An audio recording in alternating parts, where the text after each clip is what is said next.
పొలంనేరు పట్టణంలో కలిసి ఉండేటువంటి తిరుపతి గంగమ్మ జాతర వైభవంగా ఈరోజు భక్తాదులందరూ కూడా కలిసి నిర్వహించుకోవడం జరుగుతూ ఉంది.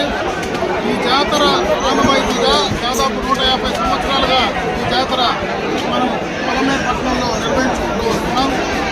ఎప్పుడు కూడా ఈ పొలంనేరు పట్టణమే కాదు, చుట్టుపక్కల పరిసర ప్రాంతాల్లో ఉండేటువంటి భక్తులందరూ కూడా వేలాదిగా తరలి వచ్చి గంగమ్మ ఆశీర్వాదం కోసం ఈరోజు ఇక్కడికి రావడం. ఎందుకంటే నిన్న తెలుసు, ఈరోజు అమ్మవారి యొక్క దర్శనం ఈరోజు జరిగేటువంటి కార్యక్రమం మామూలుగా జరుగుతూ ఉంది. దీని సందర్భంగా అన్ని రకాలుగా కూడా ఇక్కడ ఉన్నటువంటి ఉత్సవ కమిటీ కావచ్చు, అదేవిధంగా ప్రభుత్వ యంత్రాంగం కావచ్చు, అందరూ కూడా పూర్తి స్థాయిలో దీనికోసం దాదాపు 10 రోజులుగా బ్రహ్మాండంగా కూడా కష్టపడి పనిచేసినటువంటి సందర్భాన్ని గుర్తు చేస్తున్నాం.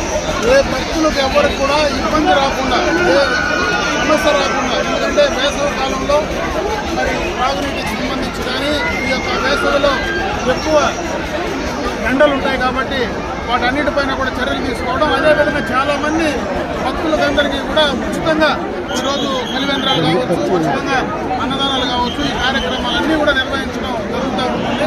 కాబట్టి ఈ కార్యక్రమాన్ని విజయవంతం చేసినటువంటి, ముఖ్యంగా ఈ కార్యక్రమాన్ని ముందు నడిచినటువంటి ప్రతి ఒక్కరికి కూడా నేను ధన్యవాదాలు తెలియజేసుకుంటూ భక్తులందరూ కూడా అమ్మవారిని దర్శించుకుని అమ్మవారి కృపకు పాత్రలు కావాలని, భక్తులకు అందరికీ కూడా ఈ ప్రాంతంలో ఉండేటువంటి ప్రతి ఒక్కరిని అమ్మవారు చల్లగా చూడాలని, వారి కుటుంబాలను కూడా చల్లగా చూడాలని, మంచి వర్షాలు ఈ సంవత్సరం మంచి వర్షాలు పడి రైతులందరూ కూడా బాగా పంటలు పండించుకొని సుభిక్షంగా ఉండాలని చెప్పి మనస్ఫూర్తిగా కూడా గంగమ్మ ప్రార్థించుకుంటాం.